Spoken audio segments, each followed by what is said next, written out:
ઉદ્ભવતો વિદ્યુત સ્થિતિમાન અને ઘન ગોળા દ્વારા ઉદ્ભવતો વિદ્યુત સ્થિતિમાન એને અનુલક્ષીને બે દાખલાઓ આપણે જોયા લાસ્ટ લેક્ચરની અંદર. આજે આપણે એવા જ કંઈક બે દાખલા જોવાના છે, પણ રિલેશન તે થિયરી સાથે આવવો જોઈએ, પણ દાખલાની પેટર્ન અલગ હોવી જોઈએ. એટલે કે દેશી ભાષામાં તમે વિચારો તો સમીકરણ તો જૂને ભણ્યા ઈ જ આવવા જોઈએ, પણ એનો મતલબ અલગ હોવો જોઈએ. એવા આજે બે મસ્ત મજાના એમસીક્યુ કરીએ. આ બધા એમસીક્યુ જેડબલી નીટ માટે છે. જે વિદ્યાર્થી મિત્રો ખાલી ગુજરાત અને ગુજરાત બોર્ડની તૈયારી કરતા હોય એના માટે આ બહુ અગત્યતા નથી ધરાવતું, પણ જેડબલી નીટ માટે આવા એમસીક્યુ વધારે ધ્યાનમાં લેવા. ઓકે, સરસ. મેં પ્રશ્ન લખેલો નથી, પણ તમને આ પ્રશ્ન સમજાવી દઉં. શું વાત છે? ત્રણ ગોળાકાર કવચ લેવામાં આવી છે. ત્રણેય ગોળાકાર કવચને નામ આપ્યું છે A, B અને C. ત્રણેય ગોળાકાર કવચનું કેન્દ્ર એક જ છે, એટલે આપણી ભાષામાં સમકેન્દ્રીય ગોળાકાર કવચ છે. સમકેન્દ્રીયનો મતલબ થાય કે બધા માટે કેન્દ્ર એક જ હોય. પહેલા ગોળાની ત્રિજ્યા r, બીજા ગોળાની ત્રિજ્યા 2r અને ત્રીજા ગોળાની ત્રિજ્યા 4r છે. પહેલા ગોળા પરનો ચાર્જ q છે, ત્રીજા ગોળા પરનો ચાર્જ 2q છે અને બીજા ગોળાને જે અર્થિંગ આપેલું છે. આ તમારા માટે એક નવો શબ્દ આવી ગયો, અર્થિંગ. અર્થિંગ એટલે શું? પેલા બેસિક ઇન્ફોર્મેશન અર્થિંગ ની મેળવી લઈએ બેટા. અર્થિંગ એટલે શું? તો કે કોઈ એક સુવાહક પ્લેટને, આ સુવાહક પ્લેટ છે લખી દઉં છું, આ છે સુવાહક પટ્ટી અથવા પ્લેટ. સુવાહક પ્લેટને તમે જે અર્થિંગ કરો, અર્થિંગને આપણે સાદી ભાષામાં ગ્રાઉન્ડ પણ કહેતા હોય બેટા, અને આ અર્થિંગને દર્શાવવાની એક સંજ્ઞા કંઈક કહી શકાય. ચાર લીટા દોરવાના, પેલો મોટો નાનો નાનો નાનો આ રીતના ચાર લીટા દોરવાના. તો આ સુવાહક પ્લેટ નું વિદ્યુત સ્થિતિમાન શૂન્ય બને. જ્યારે કોઈ સુવાહક પ્લેટ સાથે અર્થિંગ લગાવવામાં આવે ત્યારે તે સુવાહક પ્લેટ પરનું વિદ્યુત સ્થિતિમાન શું બનશે? શૂન્ય બનશે. આ તમારે યાદ રાખવાનું, બરાબર? તો અહીં એક મુદ્દા તરીકે એની નોંધ લઈ લઈએ. એક પોઈન્ટ લખી નાખીએ કે જ્યારે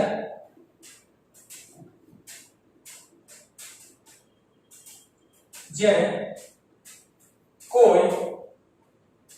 સુવાહક પદાર્થને અર્થિંગ દેવામાં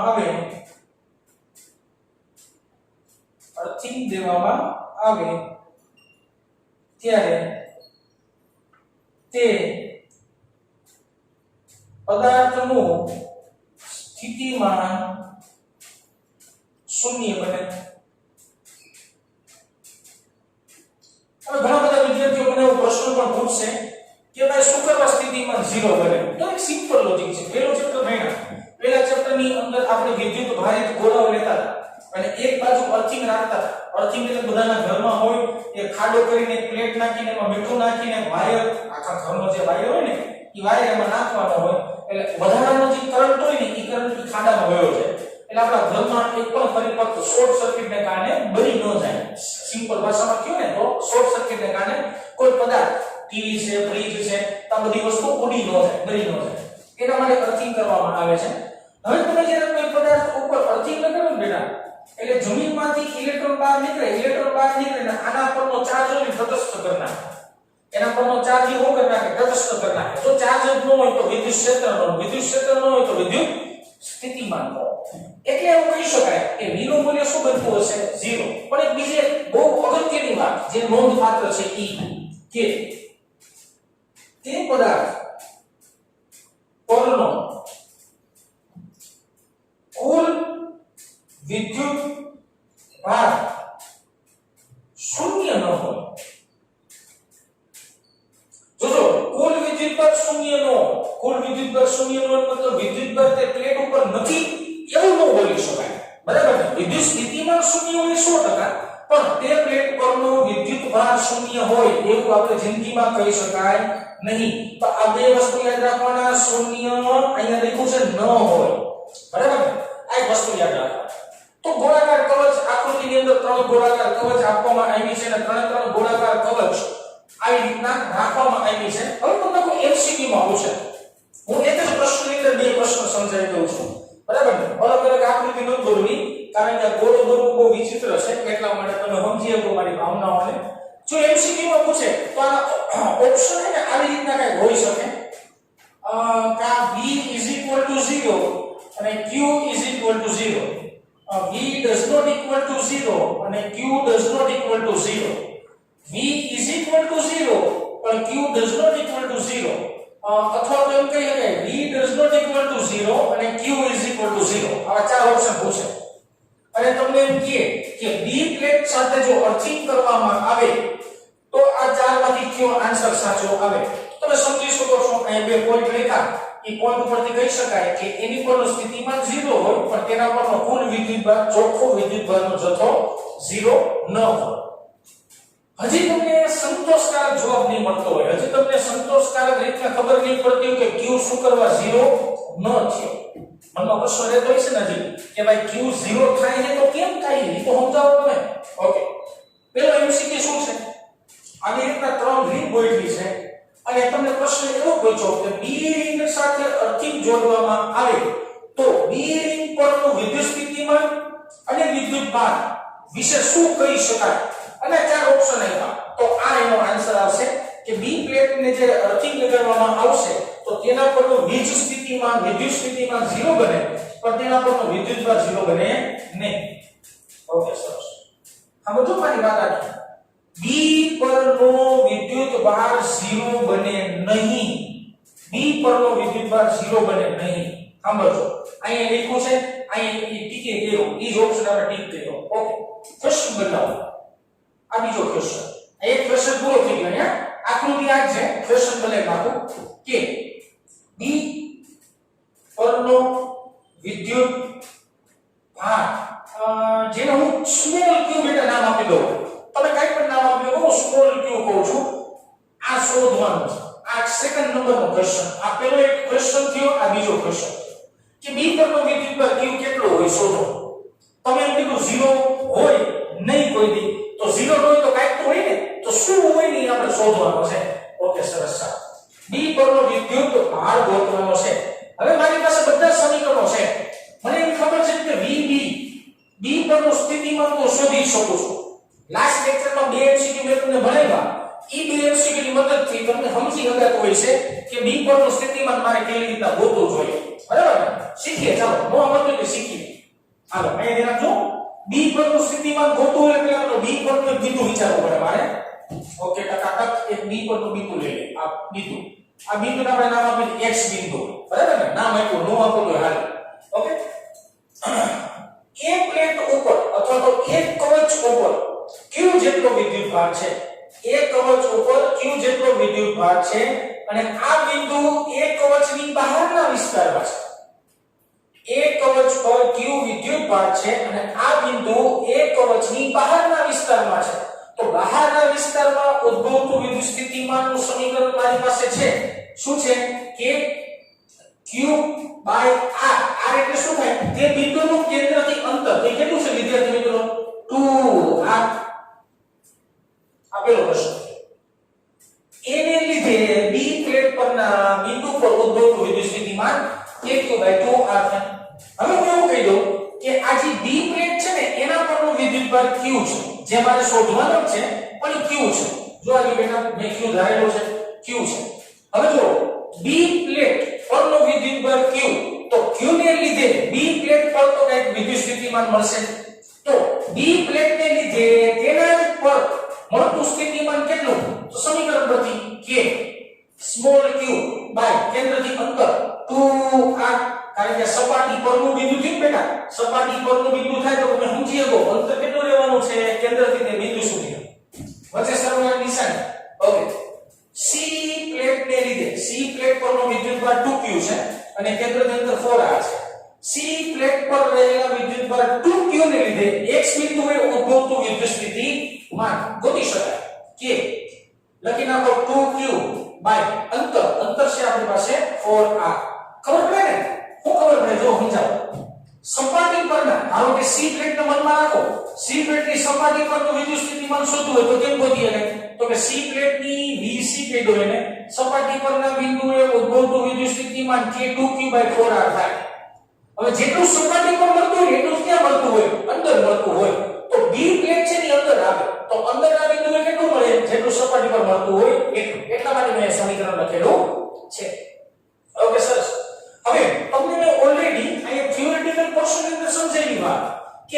સુવાહક પદાર્થને અર્થિંગ દેવામાં આવે ત્યારે તે પદાર્થનો સ્થિતિમાન 0 થાય તો આકૃતિમાં બી પ્લેટને આપણે અર્થિંગ આપ્યું છે તો આનો સ્થિતિમાન બેટા શું મળે 0 મળે તો VB શું લખવું પડે મારે 0 લખવું પડે બેટા સાદું રૂપ આપું છું k3/2r વત્તા k3/2r વત્તા 2 દુ 4 એટલે k3/2r રેડી ને ઓકે હવે આમાં તમે સમજી શકો છો કે આ અડધું પદ કહેવાય 1/2 k3/r 1/2 k3/r તો 0 અથવા તો મેં કરી શકાય k/r કોમન કાઢી તો બ્રેકેટ ની અંદર શું વધશે મારી પાસે k/r કોમન કાઢી તો બ્રેકેટ ની અંદર શું વધ્યું q/2 વત્તા q/2 વત્તા q/2 આટલું વધ્યું રેડી r ને સામે લઈને એટલે ગુણાકારમાં જાય અને k ભાગાકારમાં થાય તો k/r આ બાજુ જાય તો કાર્યક્રમ શું થાય કાયદેસર 0 થાય સમજાયું ને શું કર્યું આ r ને સામે ગુણાકારમાં લીધો અને k ને ભાગાકારમાં લીધો તો ગુણાકાર ભાગાકાર કરો 0 આવે એ જવાબ 0 જ આવશે ઇઝ ઇક્વલ ટુ ની નિશાની q/2 વત્તા q/2 એટલે થશે q અને વત્તા અહીંયા વધ્યું q/2 આ q ને બરાબર ની આ બાજુ લઈ લો એટલે શું થશે તો કે -q બરાબર q/2 q ને આમ લીધો તો માઈનસ થઈ ગયું મારે શોધવાનું છે q તો q ઇઝ ઇક્વલ ટુ શું -2q આ બી પ્લેટ પરનો વીજભાર થયો બી પ્લેટ પરનો શું થયો વિદ્યાર્થી મિત્રો વીજભાર થયો કે બી પ્લેટ પર આટલો વીજભાર દેવો પડે એનો મતલબ એવો થયો છે જ્યારે બી પ્લેટ ઉપર -2q જેટલો વિદ્યુતભાર હોય ને એટલે આ 2q અને આ -2q આ બેને કારણે આના પરનું સ્થિતિમાન શું થઈ જાય 0 તમે લોજિક જોવા જતા હોય લોજિક તો બુદ્ધિ શું મારશે તો કે સાહેબ વિદ્યુતભાર તમે કીધો 0 નથી તો વિદ્યુતભાર તમને મેળવો કેટલો કાયદેસર સાબિતી જેટલી -2q જેટલો મેળવો તો યાદ રાખવાનું એવી રીતના કે આ -2q અહીંયા મૂક્યો અને 2q અહીંયા છે તો આ બેનું સ્થિતિમાન જો તો સ્થિતિમાનનો તફાવત શું આવી જવાનો કાયદેસર 0 આવી જવાનો તો આ પ્લેટ પરનું સ્થિતિમાન શું આવશે 0 આવશે પણ એના પરનો વિદ્યુતભાર 0 હશે નહીં તો આ એક અલગ પ્રકારની પેટર્નનો એક દાખલો છે આના પછી હજી આમાં થોડું કંઈક અલગ વિચારી હવે ને આમાં હજી થોડું કંઈક વિચારી હવે ને એ રીતે અલગ પેટર્નનો હજી એક દાખલો ગણી બાકી આ યાદ રાખવાનું હંમેશા માટે આ બે જ પોઈન્ટ ગોખીને રાખવાના કે અર્થિંગ આપવામાં આવે તે સ્થિતિમાન 0 બને પણ પદાર્થ પરનો કુલ વિદ્યુતભાર શૂન્ય ન હોય કાઈક મળ્યો -2q જેટલો મળે છે તો આના પછી દાખલો જોઈએ ત્યારબાદ આપણે MCQ જોવાનો છે એના પછીનો 4 નંબર ને આપ્યો છે આની પેટર્ન પર કોના કરતા એક છે મેં તમને અલગ અલગ 4 પેટર્નના એક દાખલા બનાવ્યા એની ઉપર તમે ઘણા બધા દાખલા બનાવી શકતા હોય પણ બુદ્ધિ આપવા માટે એક અલગ પેટર્નનો દાખલો તમારા સામે જો શું વાત છે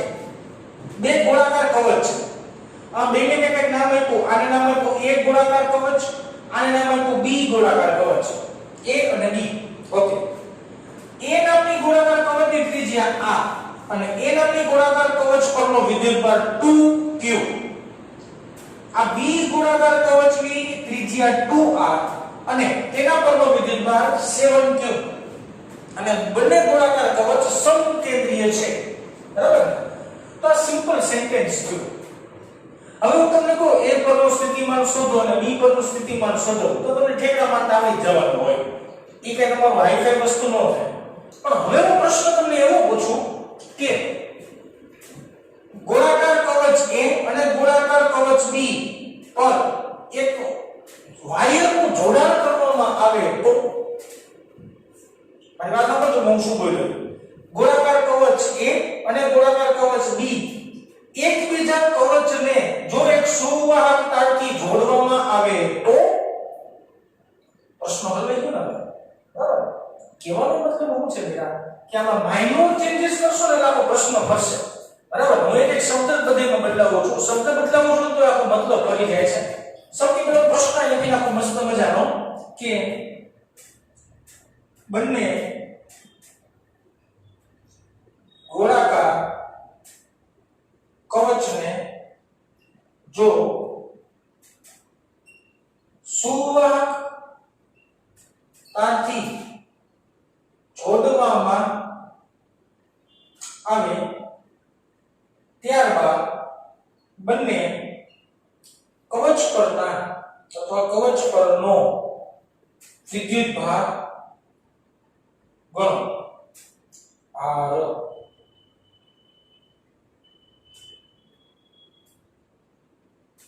પ્રશ્ન જે પર બોલું છું બેટા બંને ગોળાકાર કવચને જો સુવાહકતાથી જોડી દેવામાં આવે તો ત્યારબાદ કવચ પરનો વિદ્યુત ભાર ગણો એટલે બેઉને સર્કિટ ઉપર જોડાણ કરને એક વસ્તુ સમજો ખાસ વિદ્યુત ભાર છે સોરી વિદ્યુત ભાર છે ને એ કોઈ દિવસ એમનેમ ગતિ ન કરે એને માર્ગ આપો ને તોય ગતિ કરે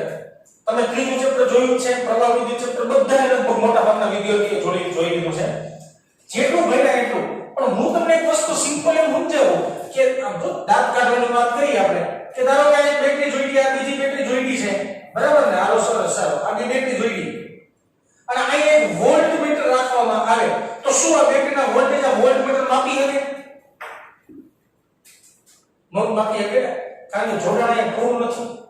જો બે તારે અડાડી દેવામાં આવે ને તો જ વોલ્ટમીટર વોલ્ટેજ માપે બાકી નો જ માપે હવે હું તાર જ્યારે અડાડતો નથી કોઈ સર્કિટ આરે હવે વોલ્ટમીટર નથી ધારો કે એક બલ્બ છે આલો એવું માનો આ ધારો કે એક બલ્બ રાખ્યો ઉદાહરણ તરીકે તો બેટરી આરે બલ્બ જોડો જ નહીં તો ત્યાં સુધી આ બલ્બમાંથી પ્રવાહ પસાર જ ન થાય અને પ્રવાહ પસાર ન થાય ત્યાં સુધી બેટરીનો ચાર્જ અથવા વિદ્યુત ભાર ગતિમાન અવસ્થામાં આવે જ નહીં તમારે વિદ્યુત ભારને જો તમારે સર્કિટની બહાર કાઢવો હોય ને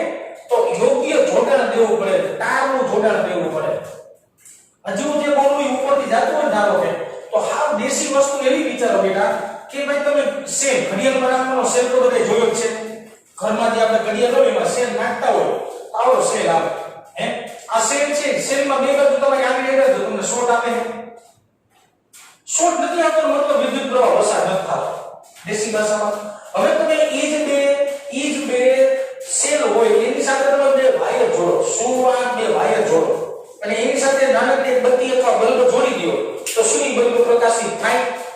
તો હા આવશે હા પ્રકાશિત થાય એનો મતલબ શું થયો કે વિદ્યુત ભારને તમારે બહાર કાઢવો હોય ને હું એમ કહું તમને કે સાહેબ આ એક કવચ ઉપર 2q જેટલો વિદ્યુત ભાર છે હવે એની સાથે તમે તાર જોડશો ને એટલે 2q જેટલો વિદ્યુત ભાર ગતિમાન અવસ્થામાં આવે એ ક્યાંક જવાની ગણતરી હાલવા માટે ભાગવા માટે તરત જ એ ઉભો ન રહે હવે ભાગે કેમ એનો નિયમ બેટા ઓકે હંમેશા છે ને પ્રવાહ જો આ બધું લખું છું તમારે ખાસ ધ્યાન રાખવાનું પ્રવાહ હોય ને પ્રવાહ એ ઊંચા સ્થિતિમાન છે ઊંચા સ્થિતિમાન છે હંમેશા નીચા સ્થિતિમાન તરફ ગતિ કરે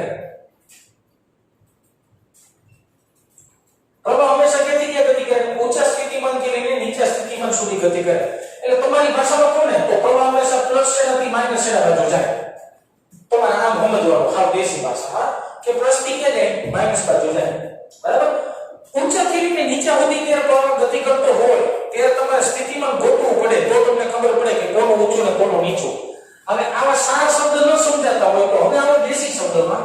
આ વિચિત્ર ભાષામાં કહું એક છેડા પરનો ચાર્જ +7 છે અથવા તો એક છેડો +7 વોલ્ટ ધરાવે છે બીજો છેડો છે એ ધારો કે +2 વોલ્ટ ધરાવે છે સમજો મારી વાત એક છેડો +7 વોલ્ટ ધરાવે છે બીજો છેડો +2 વોલ્ટ ધરાવે છે તો વિદ્યુત પ્રવાહ ક્યાંથી ક્યાં જાય 7 to 2 જાય કેમ આ ઊંચા સ્થિતિમાન કહેવાય આ નીચા સ્થિતિમાન કહેવાય તો પ્રવાહ ક્યાંથી ક્યાં જાય +2 જાય 7 to +2 જાય ભલે બે પ્લસ પણ આનું મૂલ્ય વધારે હોવાને કારણે ઊંચું સ્થિતિમાન કહેવાય અને આનું મૂલ્ય ઓછું હોવાને કારણે નીચું સ્થિતિમાન કહેવાય એટલે પરિણામે આ છેડો ધન બને આ છેડો કેવો બનતો હોય ઋણ બનતો હોય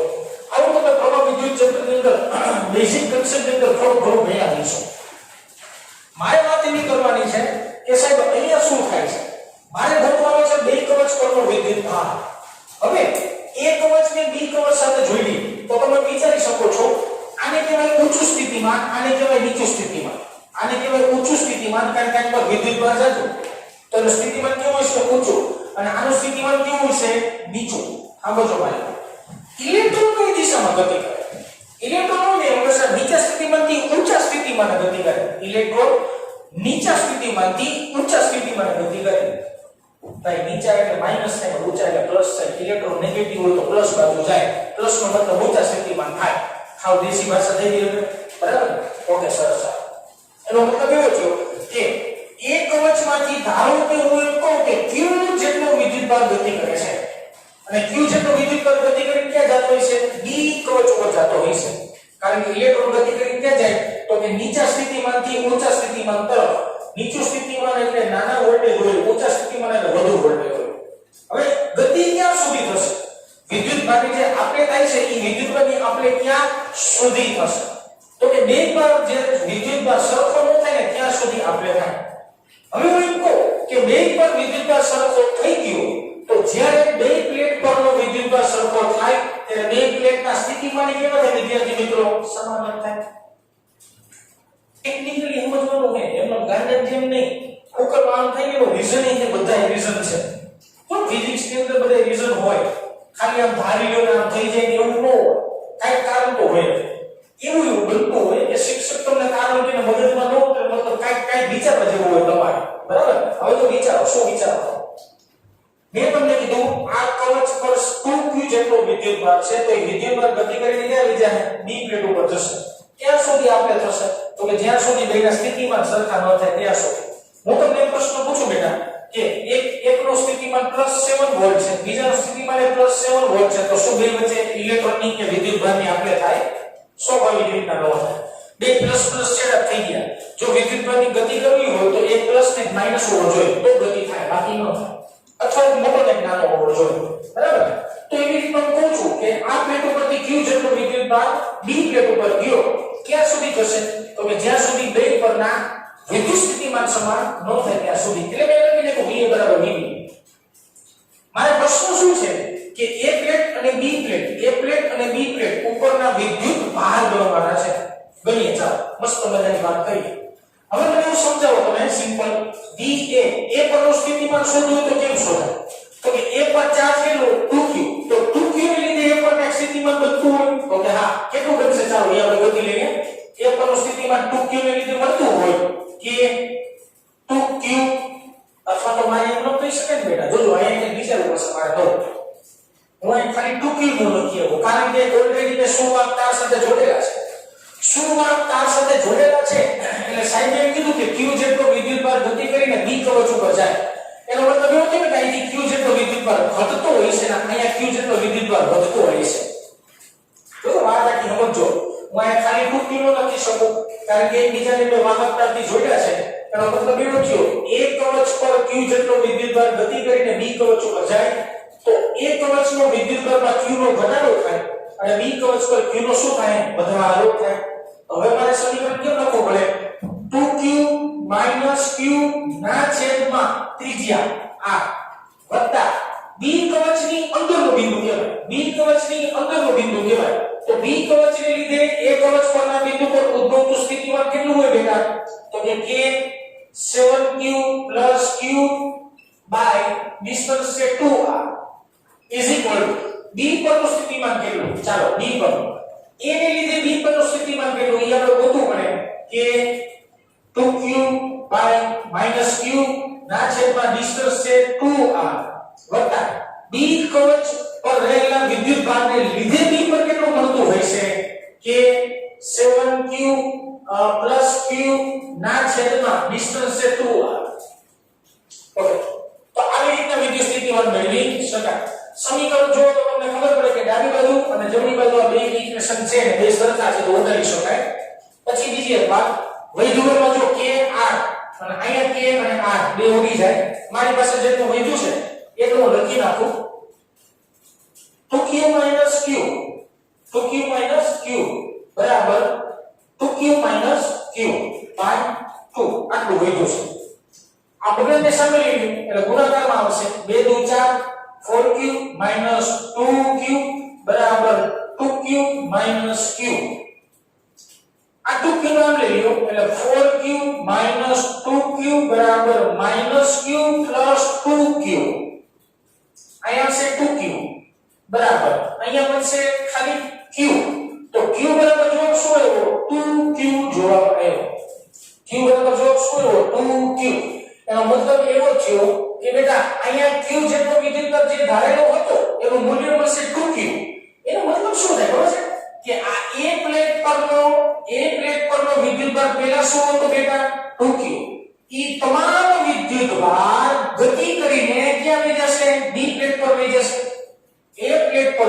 વિદ્યુતભાર પહેલા 2q હતો અને ઈ તમામ વિદ્યુતભાર ગતિ કરીને ક્યાં વયો જશે બી પ્લેટ પર વયો જશે તેનો મતલબ મારી પાસે જવાબ શું આવ્યો 2q હવે મારો પ્રશ્ન છે કે ગોળાકાર કવચ પરનો વિદ્યુતભાર કેટલો તેમ કહી શકાય એ કવચ પરનો વિદ્યુતભાર મળશે 0 અને બી કવચ પરનો વિદ્યુતભાર મળશે 9q જેટલો સોરી કેટલો કેટલો મળશે 9q કેવી રીતના તો કે જો 7q + q 7q તો હતો પ્લસ q નો મતલબ થશે q નો મતલબ થશે 2q તો 7 ને 2 શું થાય 9 થાય તો જવાબ શું આવશે 9q ઓકે બીજી એક વાત આપણે સમજવાનો પ્રયત્ન કરીએ સરસ મજાની વાત કરી ઘણી વાર તમને એવું મનમાં કન્ફ્યુઝન આવશે કે શું છે આ બે પ્લેટને એકબીજા સાથે જોડવામાં આવે તો આ જે પ્લેટ છે એ પ્લેટનો બધું ચાર્જ બી પર લીધે હવે છે કારણ કે જેની પાસે ચાર્જ જાજો હોય ને એ ખેંચે જાજો જેની પાસે ચાર્જ જાજો હોય એ ખેંચે જાજો તો આમાંથી રહેલા બધા વિદ્યુતભાર કોણ ખેંચી લે બી પ્લેટ ખેંચી લે હવે બીજી વાત આમાં એક મોટી પ્લેટ સી રાખો આ એ ને બે પ્લેટ છે ને એટલે કે સી પ્લેટ કરી નાખો એની પરનો ચાર્જ 7q કરતા જાજો રાખો એની પરનો ચાર્જ 7q કરતા જાજો રાખો તો ઈ મોટો ચાર્જ વાળા પ્લેટ છે ને ઈ અંદર રહેલી બે પ્લેટનો વિદ્યુતભાર શું કરશે ખેંચી લેશે આવી રીતે કેલ્ક્યુલેશન કરવાનું તમને સમજાય કે સાહેબ બધો વિદ્યુતભાર કોઈ ખેંચી જાય મોટી પ્લેટ છે ને ખેંચી જાતો હશે તો કન્સેપ્ટ ખાસ યાદ રાખવાનું બેટા જો શુરુઆતમાં જોડીએ તો વિદ્યુતભારની ગતિ થવી જોઈએ ગતિ થાય તો જે વિદ્યુતભાર એક પ્લેટમાંથી ઘટતો એટલો જ વિદ્યુતભાર બીજી પ્લેટમાં વધતો હોય છે આ કન્સેપ્ટ ધ્યાનમાં રાખવાના તો આ થયા બે એમસીક્યુ આના પછીના લેક્ચરની અંદર હજી એક મારે નાનકડી જેડબલી નીટ થોડીક લેવલની થિયરી છે એવી થિયરી મારે સમજાવી છે અને એને લક્ષીના 3-4 એમસીક્યુ એ જ લેક્ચરમાં કરશું